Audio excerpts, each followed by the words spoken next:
Hello there, hi, welcome to Butterfly Effect, a podcast all about interviewing people. I'm your host, Tristan Ettleman, and I'm back from the dead.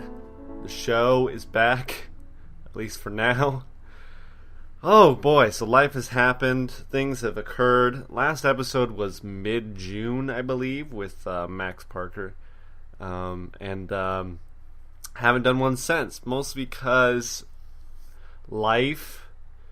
I haven't been reaching out to people quite in the same frequency as I was to keep things rolling, and I moved into a place with my girlfriend and living that life, and so that kind of stuff takes precedent.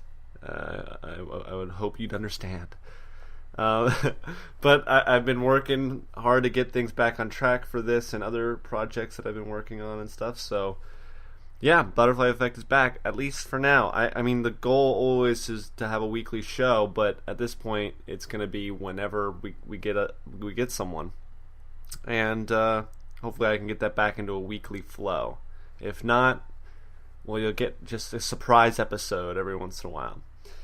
And it was a surprise episode, this one, because I talked to Max Landis, screenwriter, showrunner, director, and comics writer, writes American Alien, a great Superman comic, one of the best probably, and writer of Chronicle and American Ultra, and a whole bunch of stuff. So anyways, I talked to him, and he took his time out of his busy show running schedule on Dirk Gently, the new BBC America show. It's also going to be on Netflix. To talk to me, and it was cool. It was a great conversation. I felt a little rusty, I gotta be honest. I felt like I hadn't talked in this capacity in, well, many months, because I had not done that. So I felt like I wasn't necessarily on top of my game, but Max was very gracious, and we had a good talk. And there's nothing else happening in my life that I wish to recount, because I don't even know what's happened to me and what's going on in this world since I last talked. But hopefully I can come back to you soon, if not next week, within the next few weeks. And again, I'm hoping to get things regular again, but to do that, I need some help sharing the show, bugging people, but not really bugging people, just, suggesting, hey, this is a cool podcast, I'd like to see you on it, to various people on Twitter and stuff like that. And that would be a helpful thing to keep the show running at a pace that I want it to. So, without further ado, let's cut to the conversation with Max. We had a fun little introduction. Let's see the other side.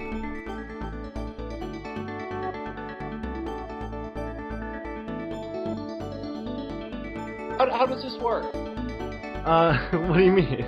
What are we doing? What are we doing? Yeah. Well, it's just a podcast, so I mean, it'll just be audio, and I don't know. It's just supposed to be a casual conversation. Okay. There's no really structure to it. I'd be excited to do that. Okay.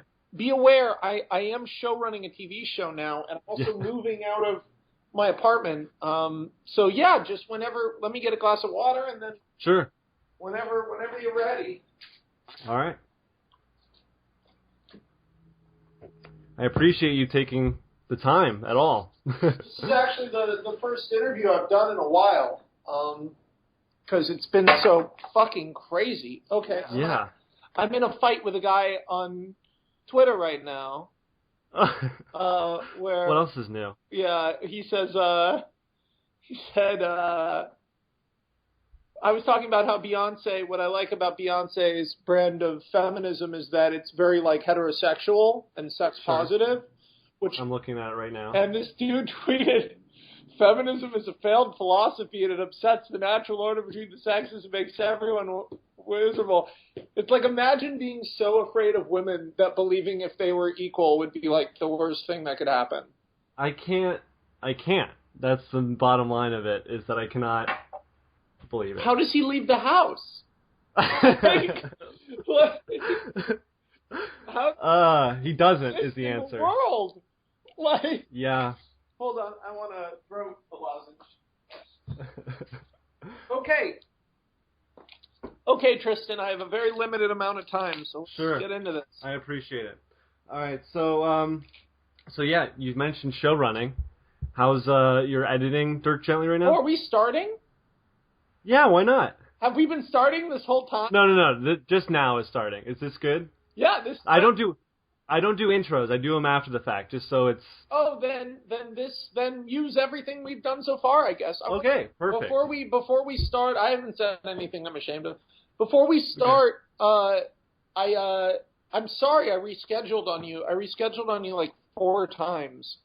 It's fine. I understand. I'm really grateful that you are taking the time at all. So yeah, you asked about show running.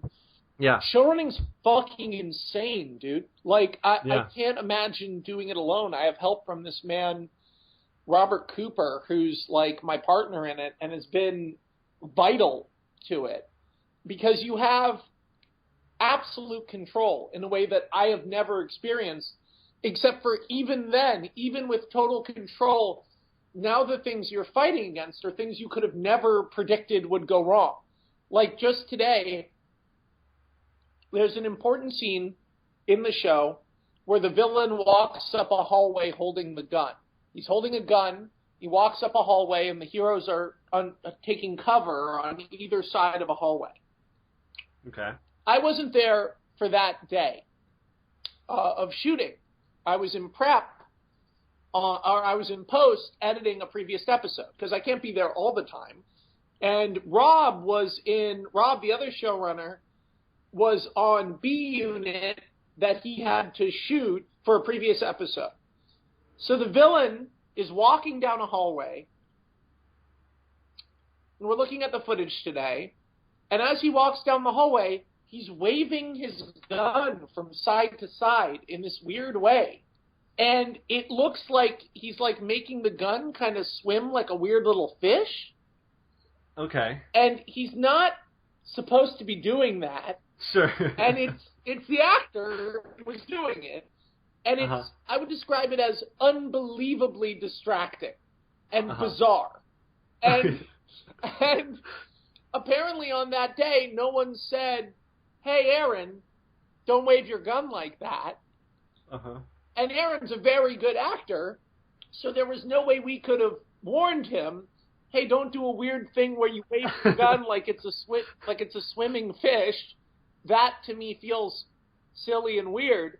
But now we're in a position where even though I had all the control, I wrote the scene, I oversaw the costumes, I chose the actor, I chose the location, I chose the camera guys, I chose the director. Now I can't use that shot. I have no way of getting him from that end of the hallway to the end of the hallway, so we have to edit around it, and the entire structure of that sequence has changed. So it's like being God, I think, because you set forth your creation, and then you look away for a second, you come back, and they're nuking Hiroshima. They're like, I thought you were little monkeys. Yeah. Why are you nuking how did so much go wrong? Right. I don't know. It makes you wonder how anything gets made ever at all. Well, it's funny because I've now done every level of it. Sure. I've now been a writer, director, a producer, and a showrunner on different projects. Mm-hmm. And yeah, I don't know.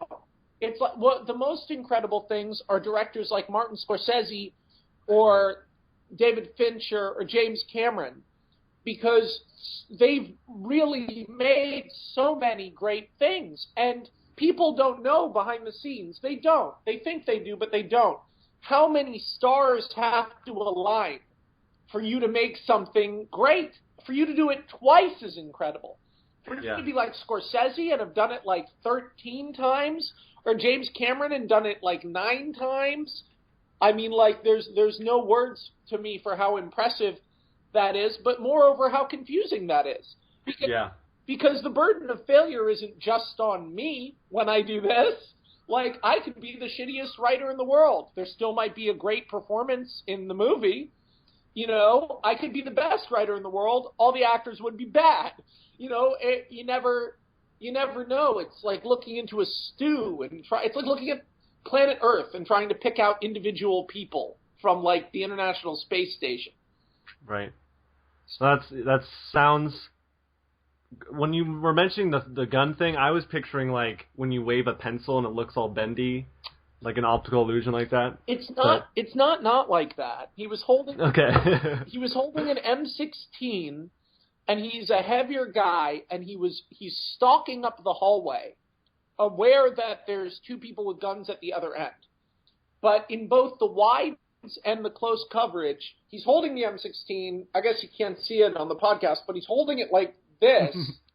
Here, I'll do it for you. Okay. Tristan, I'll do it for you, and then you describe what I'm doing. I'll narrate. Yeah. Okay. So he's got a gun, walking down a hallway, and he looks like he's out of Contra or something. Yeah, he's doing like Contra, but it's like an 8-bit video game character running with a gun.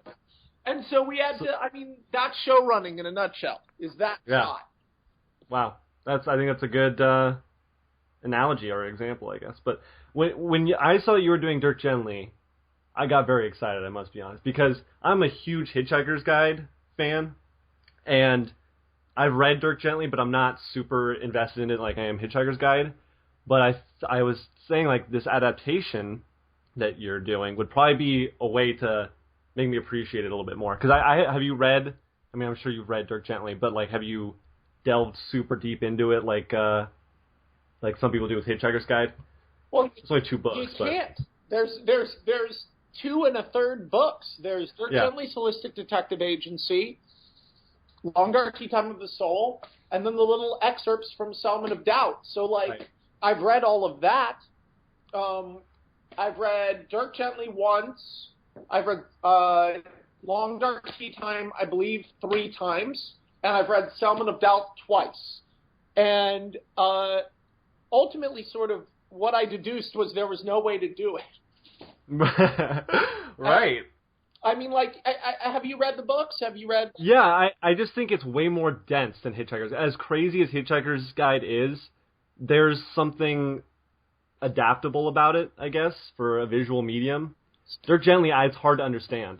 See, if I'm being honest, I don't believe that about Hitchhikers. I think both Hitchhikers and Dirk Gently are unadaptable. Wow, okay. As they exist. So I wanted to do more of a tribute album than a direct adaptation. Right, and that's what I get that feeling from it, which is probably the right direction. Yeah, if you tried to adapt either of those books, it would be a fucking mess. Like, because there's so many different parts of them to play with that you'd never connect with any characters. And also, worth saying, this is not a criticism. The books work without it, but there's no strong, real character stuff in either of those books. You're just sort of on a zany ride. The main character of both Dirk Gently books is Douglas Adams. It's him. Same with Hitchhikers. But with Hitchhikers, I mean, you give a shit about Arthur. Right. Arthur is enough of a foil, I guess, for us that you feel for him in some regard. Yeah, and like especially in the later books, in So Long and Thanks for All the Fish and Life, the Universe, and Everything.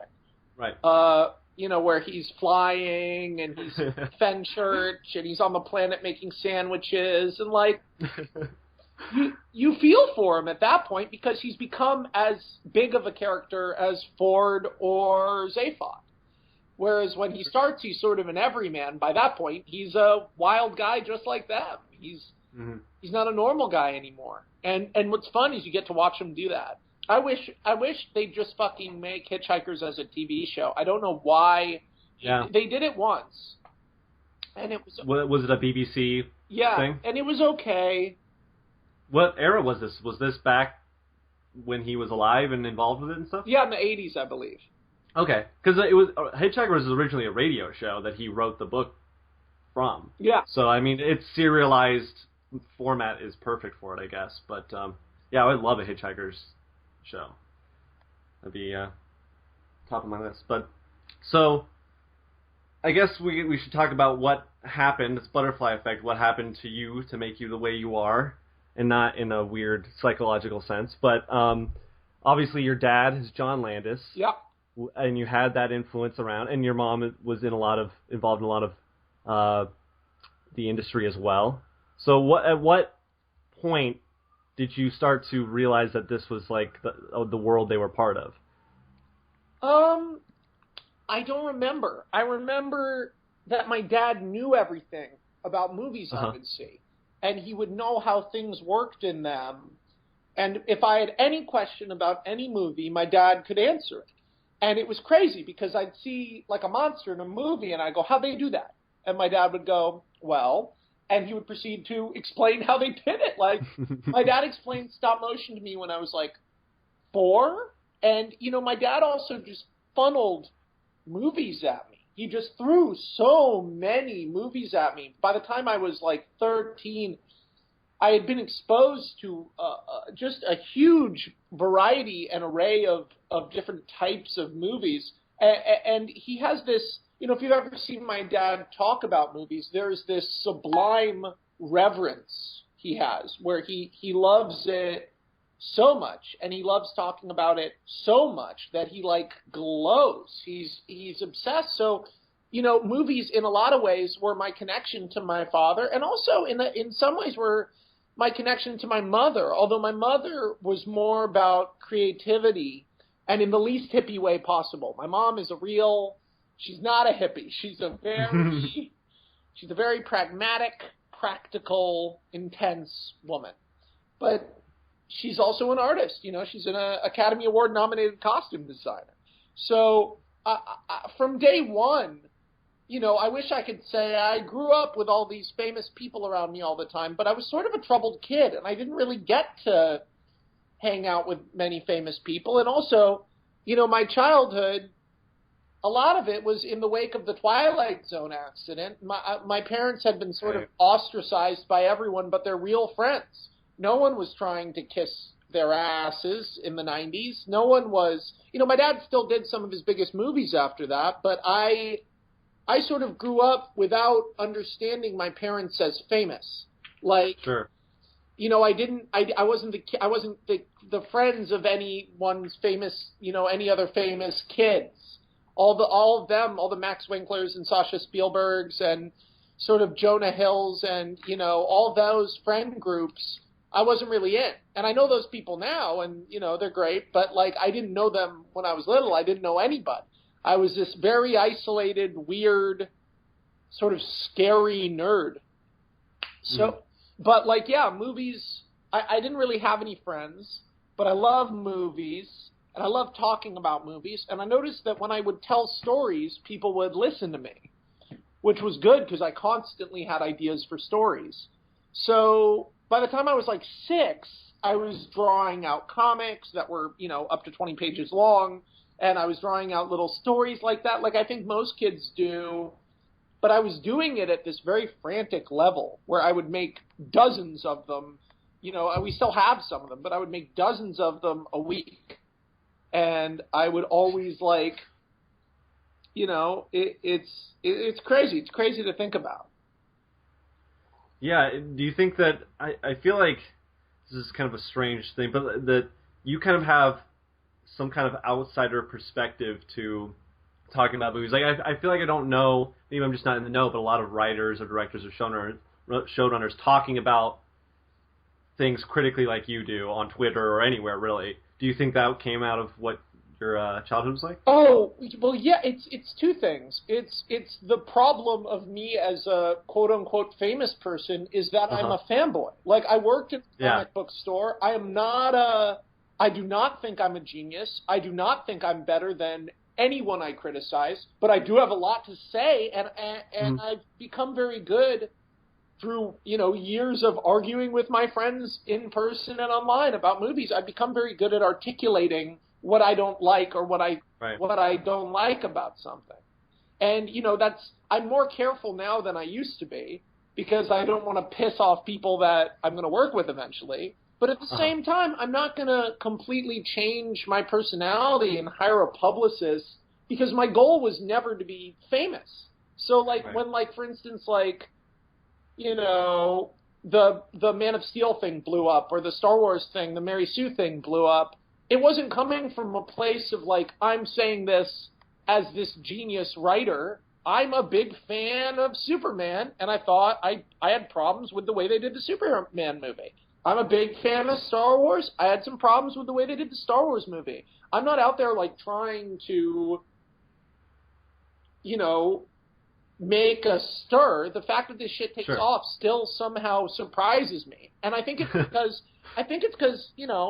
without sounding too pompous here, I think it's because oftentimes I end up articulating something a lot of people are kind of already feeling.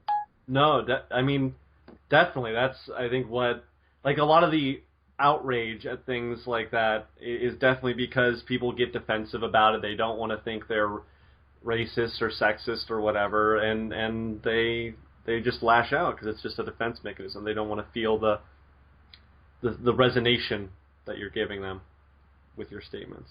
Yeah, and I have a big platform, and I think, I feel like people who know who I am think I'm famous, and people who don't know who I am have no idea who I am. That sounds stupid, but... No, there's no in-between. Yeah. Is what you're saying, yeah. Yeah, there's no in-between. I don't know. It's been a weird ride. Well, it's interesting because writers are never necessarily considered the famous aspect of any production. There are, famous writers, but oftentimes you would see that screenwriters are not given top billing compared to the people in it or the directors or anything like that, the production company. Yeah, but rightfully so. Sure. On some level. Like, I used to be, it's like what I was saying earlier. It's like the stew, the potpourri of who's responsible for why a movie is good, quote unquote, good or bad. Like, honestly, I think it's dangerous to be a writer because I've said this again and again, and I feel like a broken record, but screenwriting is the most misunderstood job in film. Period. No question about it. No question about it. No argument. People think they know what screenwriting is and how it works, and they just fucking don't. Unless you've been through production on, I'd say, one thing would be good, but three things, because you every process is completely different. The role you're allowed to play is completely different. How much they pay attention to what you wrote is completely different. How much of it they're able to exercise into the movie or the production is completely different. How much of it makes it through editing is completely different. How many lines and moments are thrown away by just things that happened while they were shooting? Completely different. How much respect the director has for you. How much respect the producers have for you. You have a movie like Chronicle where you can open up the script and read along with it on the screen. You have a movie like American Ultra where you can sort of do that, but you notice that scenes are missing and that it feels like the tone is a little different. And then you have a movie like Victor Frankenstein where you can't read along with it. And it's like playing spot the script in the movie. And you're watching something that's sort of the idea of what was there, yet fundamentally somehow different.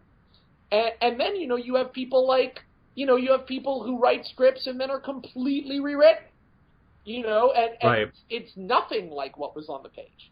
Right. So, yeah, I think the reason you don't see a lot of screenwriters sticking their necks out and having opinions on things is because, they're happy to go along to get along, and they're right to feel that way. Sure.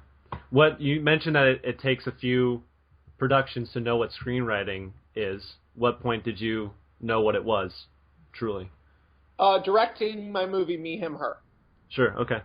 I had already had Frankenstein basically sort of taken away from me, and I knew it was going to be super different from what I wrote.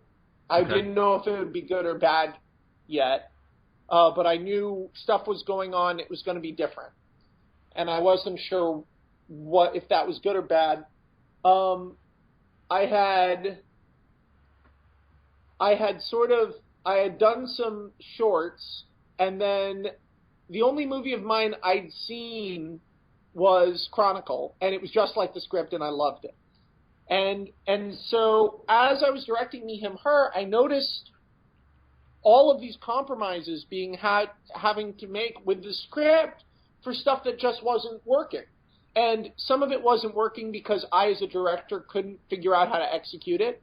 Some of it wasn't working because we didn't have the money. Some of it wasn't working because, like, the actors weren't feeling it. Some of it wasn't working because we couldn't find a location, or we couldn't figure out how to shoot it well. And some of it wasn't working because the producers no. And so I would have to cut out those parts. And I'd realize, like, if I'd been the writer, I'd be like, never touch this scene. On set, I'd be like, lose that whole part. Gone. Just gone. I'd take a machete to it. And then in editing, I watched the machete come out again in myself. Right. And I was like, oh, we don't need that. We don't need that. And suddenly, things on the page that I was so proud of, I was just hacking away. And I realized, oh, a script is not a Bible. And it was then that I really felt it for the first time. And I've felt it with every production since then. You know, maybe you only get one Chronicle. But it's crazy. It's just a crazy process. And that was when I felt like I knew. That was when I felt like I could comment. That was when I started feeling like if you are a critic and you mention the script in your review, you are saying, I don't know how screenwriting works. I always thought that was weird, and I saw you tweet about that relatively recently, but when people would say stuff like that, I'm always wondering, do they have a copy of the script? No. Like, I know they don't, that's why, but it's like, what are you trying to say with that statement? They're describing the story and dialogue, the plot and the dialogue. Except for those things can be easily changed at every level of the production. If you see a movie, that script might, honestly, like Reservoir Dogs, the script might have just been 5 guys trapped in this warehouse. Mm. Like, there's no proof that that's not what the script is. Right. I've read the script for Reservoir Dogs, and it's brilliant, but it's also kind of different from the movie. So it's like, I don't know. I always feel like I come off condescending when I say that. When I say, don't comment on the script unless you've read it. But the only reason I feel like I come off condescending is, number one, my aggressive tone of voice, and number two, the fact that I'm right. because you hear it and you go, that guy, shut the fuck up. Don't tell me how to write a review. You're just scared I'll give you a bad review.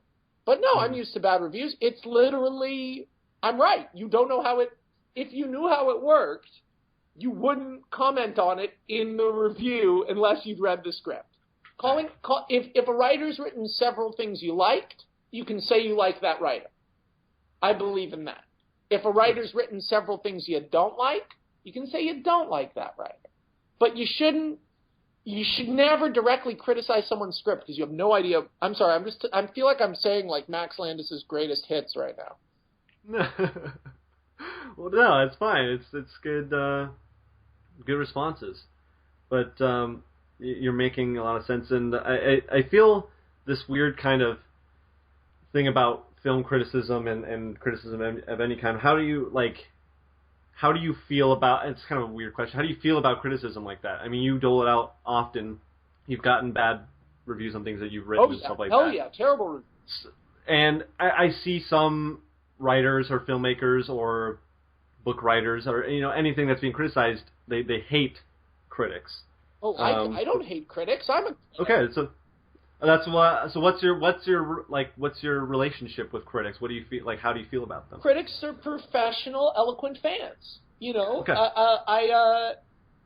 I hate specific critics because I feel like they have ulterior motives. And certainly during the reviews of American Ultra, I was unsurprised by how targeted I was and name-dropped I was because I've been so outspoken. But I feel like by doing that, you betray a sort of contempt for me and therefore inherently for the movie. But if you hate that movie, if you hate my stuff and you're a critic, I can't help you. You're doing your job. Your job is to say your opinion. And I will never tell anyone their opinion is wrong. I don't hate critics. People who hate critics, I just feel like it's such a waste of energy. Yeah. and also, like, I'm in there commenting on shit. Here's how I feel. Like, my summation of my opinion towards critics is that ultimately all they are is opinion. And at this point in history, more than any other point in history ever, we have proven that a movie doesn't need to get good reviews to be a huge multi-billion-dollar blockbuster. Sure. Yeah. Right? Like, so...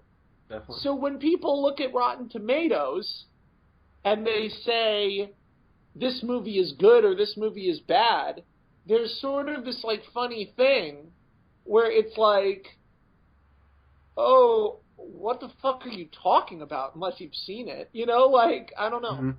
I don't know. I mean, as someone who criticizes and does it sometimes for money, for a living, I have this kind of love-hate relationship with the medium of criticism, because I feel like some people take it upon themselves like they're trying to change the film, and there is an aspect of like what you want to see from film and you're voicing what you want and stuff like that.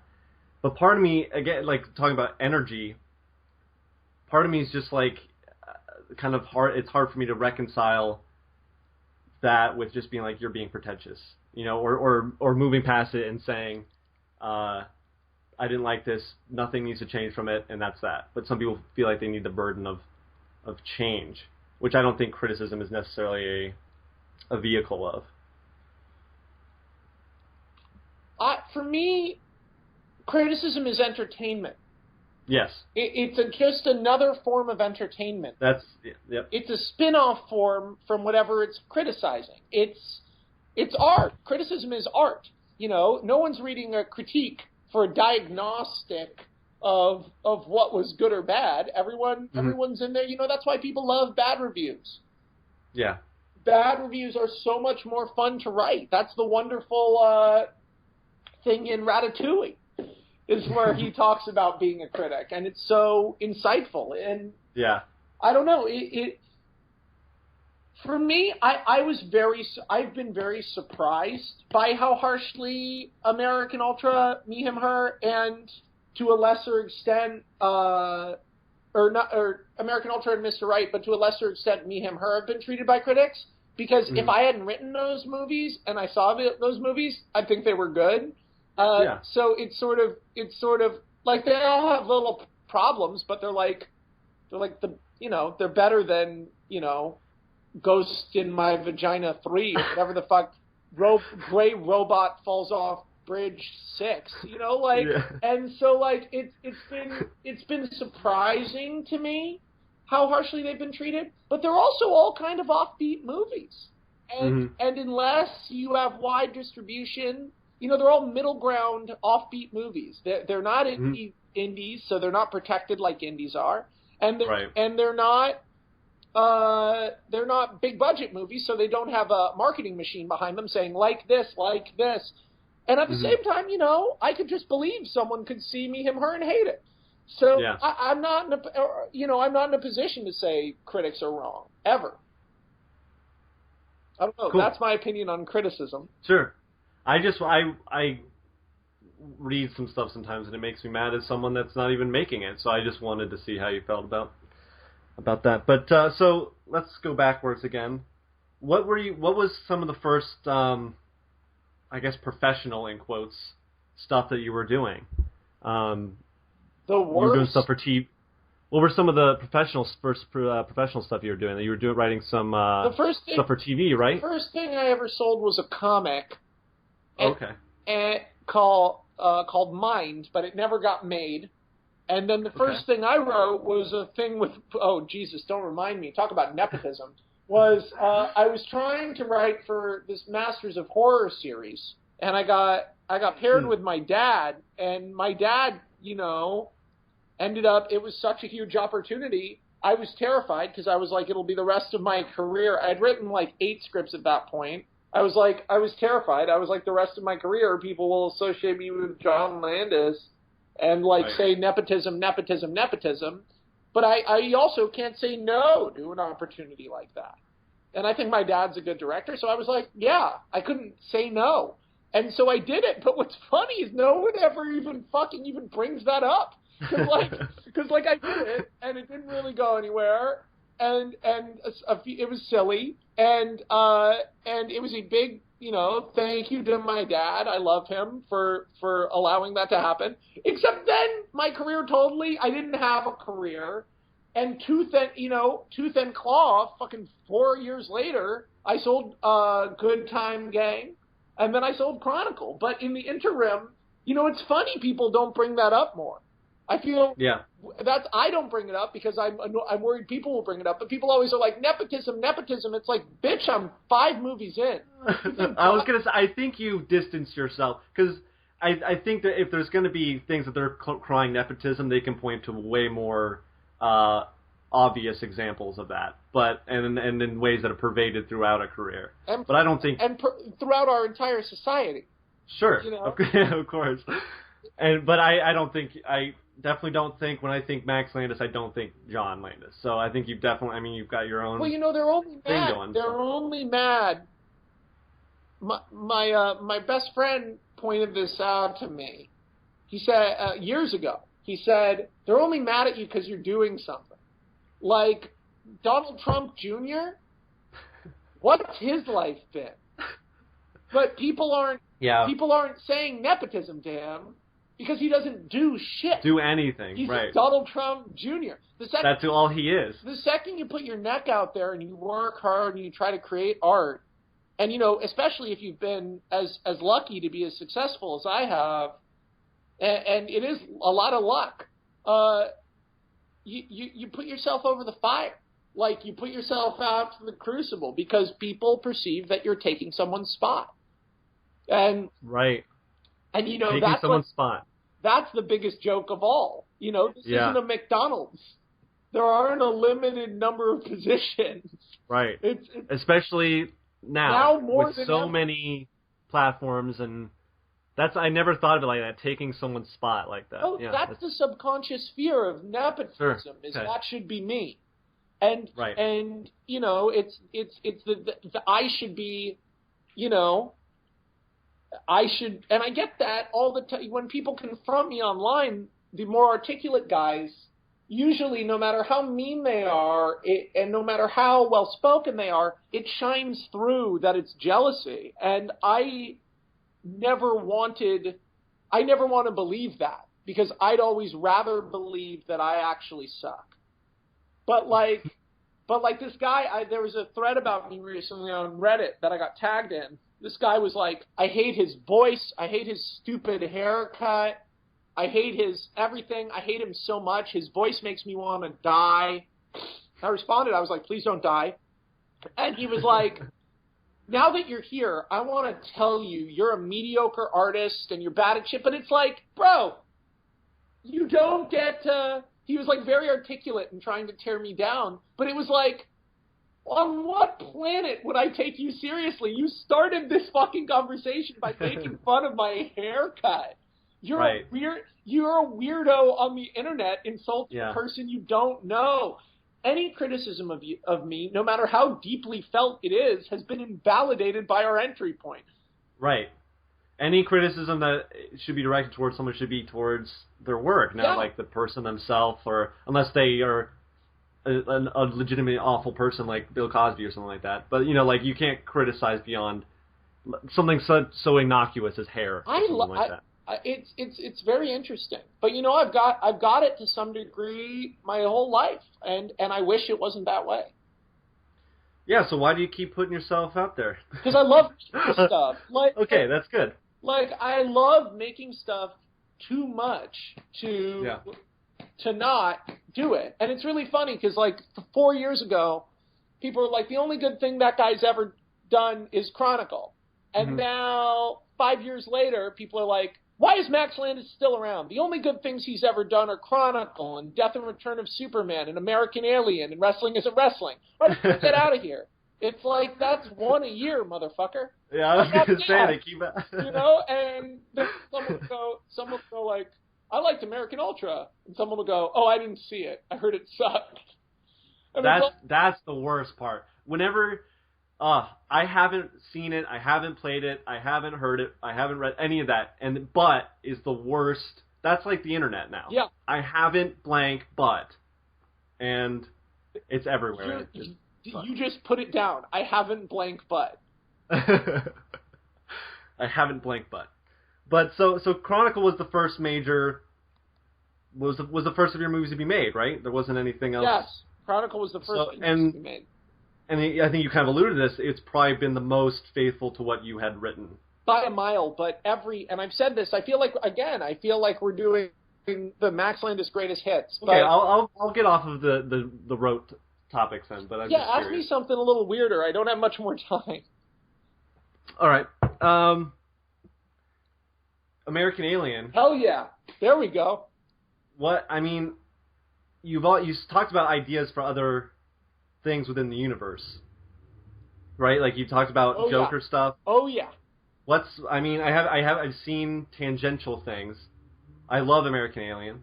Thank you. What are some of those ideas?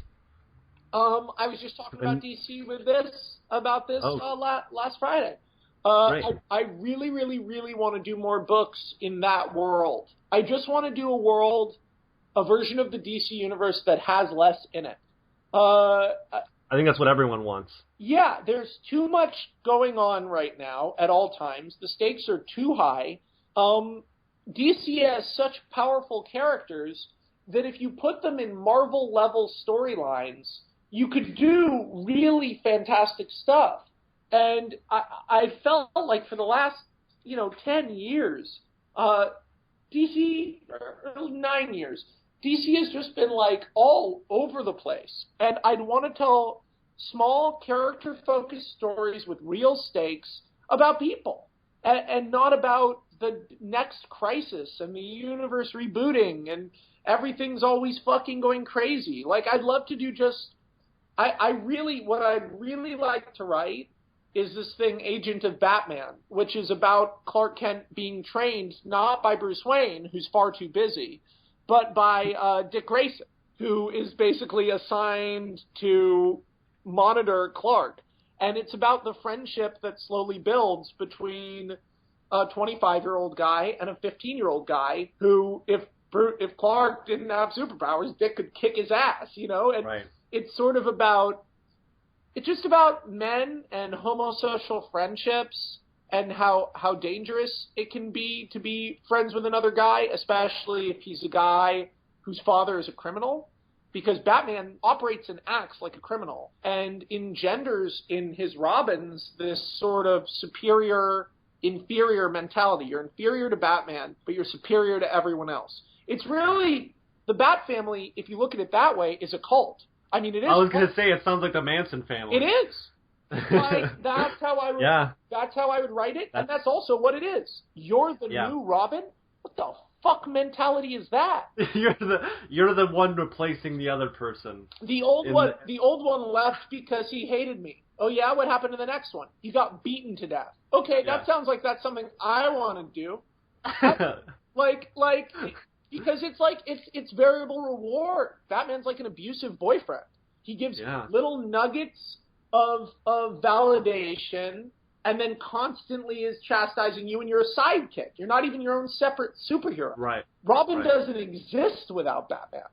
That's why Nightwing's important. Nightwing is his own fucking thing. It's clearly an allergic, and I don't want to say feminist, but it's like an allergic response to having an abusive boyfriend. Is fuck you, I'm cutting my hair, I'm changing my clothes, I'm not involved with you anymore, and he still comes crawling back.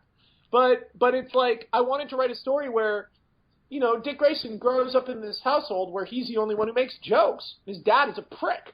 And then his dad is like, go hang out with this guy and teach him stuff. And he gets to hang out with Clark Kent, who, if you've read American Alien, he's like a fun...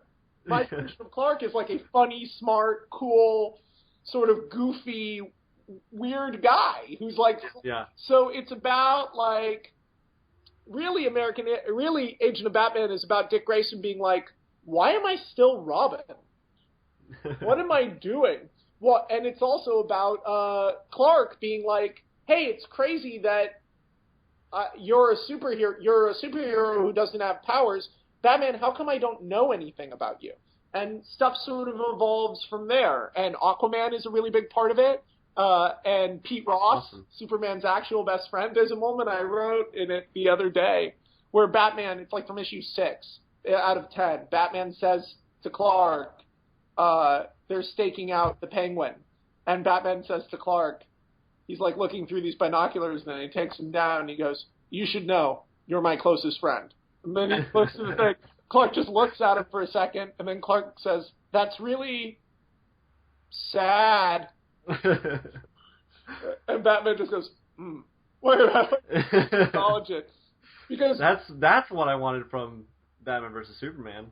Yeah, well, I mean, or Batman and Superman should, something like that. But. Something, like, I don't know. Yeah. I think what you're explaining is what I want from DC specifically, which is get rid of the homogenized badass kind of character, right? Like, it seems like these characters that you're describing have more than just that, like, I'm the strong guy. Because that's what all the characters are in the DC movies, at least, and a lot of the comics. I'm tough, and I'm gritty, and I'm dark. And, it looks like they made the Flash the funny guy. The Flash isn't really the funny guy. He's been funny in, like, Justice League, the cartoon and stuff like that. But he's one of the funny guys. Like, Sure. He's one of, right. Batman makes jokes in the Justice League cartoon. Everybody's sort of, like, he's, while he's a little zanier. He's not the funny guy, though. Green Lantern's also pretty... I love Green Lantern. I love Dick Hal Jordan. That's my... I wish the Ryan Reynolds Green Lantern had been good so bad. Yeah, that would have been... I love Kyle, too. I think that would have worked if they... Because Ryan Reynolds himself seems like he could pull off Dick Hal Jordan anyway. Oh, so yeah, he is Dick Hal Jordan. So another question I have, just from... This might be something you're asked a lot, but you do a lot. I do. How do you stay sane? I don't. I'm easily the most stressed out.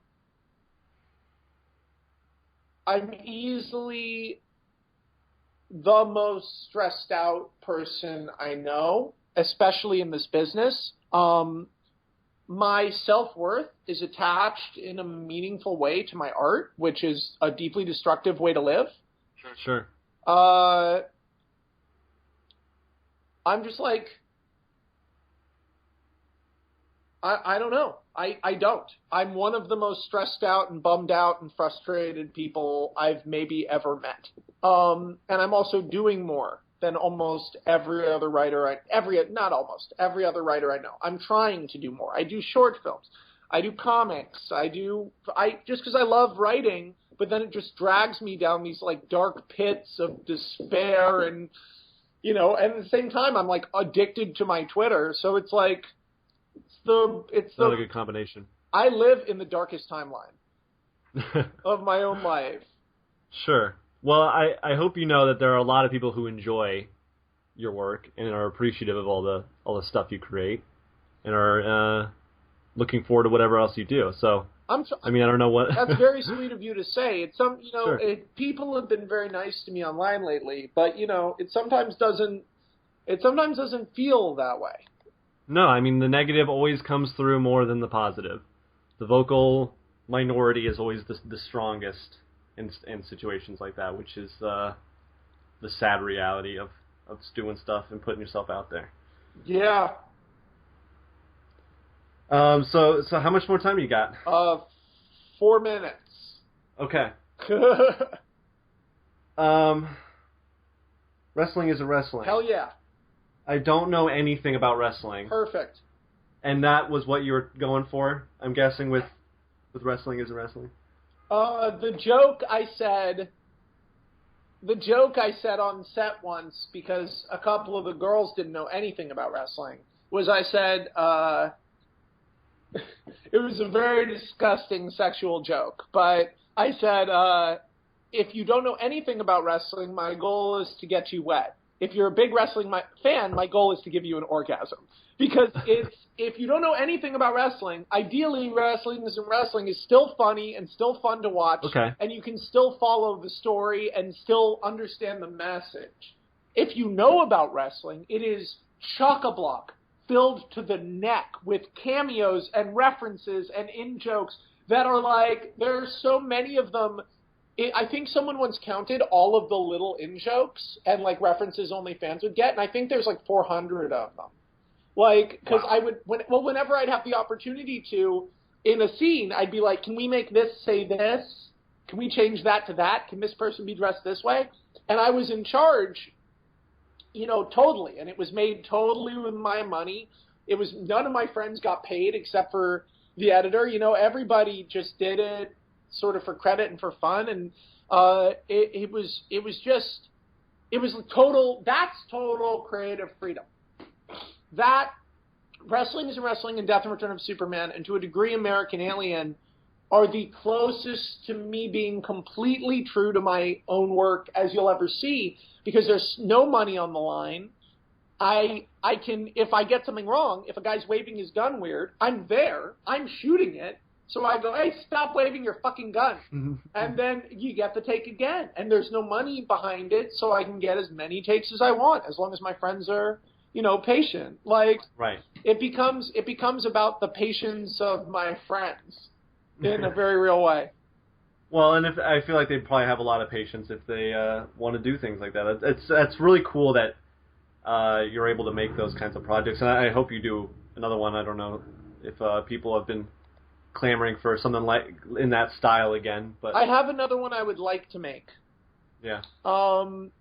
But I don't know when I'm going to be able to make it. Maybe in February. But I really want to make it. And it's about, the first one was about comics, the second one was about wrestling, and the third one's about music, specifically pop music. And I like the sound of that. yeah, and the problem is that in order to do it right, I would need the artist who it's about to be very involved. So, and it would be bigger budget and sort of cooler looking than the previous two, even though it would still be a little bit ratchet. Sure. But of course, like Death and Return of Superman had geek celebrities and Mandy Moore, weirdly, and and Wrestling is Wrestling had wrestling celebrities. I would want to put a shitload of my DC B and A list music friends into it everywhere I could, and it's about time travel. Okay. And it's really crazy, but I'm in the process of meeting with the artist who it's about just to get her permission to even try to do it. And that's basically that and this thing KLA, which is the sequel to a short I made called Jane LA, are my two big my time priorities. Sure. Well, that sounds great. I'm excited for everything you're doing. Well, thanks, I man. hope editing goes well. I'm really excited for Dirk Gently. People can look it up, but I just want to know, when is it airing? October 22nd. It's a Saturday night. I'm sorry. Okay. BBC America in America, and it comes out in December on Netflix everywhere else. And it's at 8 Central. Perfect. Thanks for talking, Max. I really appreciate you taking the time. Thank you, Tristan. I'm sorry I just sort of ranted. No, that's totally what I want.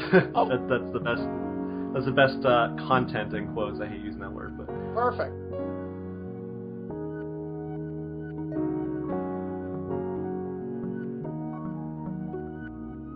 Right? How was that? I couldn't ask for a better episode to come back to than one with Max Landis. Great guy, does a lot of great work. He does a lot of work, and I don't know how he does it. According to our talk, he doesn't do it without some sacrifices, so support all his stuff. Alright, so next week, as you might imagine, there's not a set thing happening. What is interesting, though, is that this is the year anniversary of the first interview I conducted for this show. I don't know if it's today, but it's around today, the September 20th. Obviously, the show didn't launch until January 4th, but I conducted interviews way out in advance so I could have a stockpile that ended up not lasting me as long as I needed it to. But yeah, and that was with Josh Rubin, that first episode. So, the first episode with an interview, at least. So yeah, I was just thinking about that, and I might go back and check in with certain people. I don't want to like do follow-up episodes so soon. I figure a year out is probably a good bet for people that that are available or have had changes happening. And it's not a hard and fast that I need to interview everyone that I've interviewed before a year later. Just, if things come around, they come around. I've been considering that possibility. But in the meantime, I am trying to get new people. So, to support the show and do all those things, you can go to Facebook, Butterfly Effect Podcast, subscribe on YouTube, Butterfly Effect Podcast, follow on Twitter, Butterfly Pod. I'm on Twitter at Edeltodd, ETTLETODD. And that's probably the best way to reach me, but you can also email me at trettleman@gmail.com, trettleman@gmail.com. And just through all those channels, get at me with suggestions for people, loop them into the conversation, and maybe that I've gotten a few guests on that way. So I would appreciate that, and any and all shares you can do. Subscribe on iTunes, and all. It's on Spreaker, the show. So just let's make this a thing again. I gotta get this back on the road after I've settled real life priorities. So I thank you for listening, and I hope to see you again soon.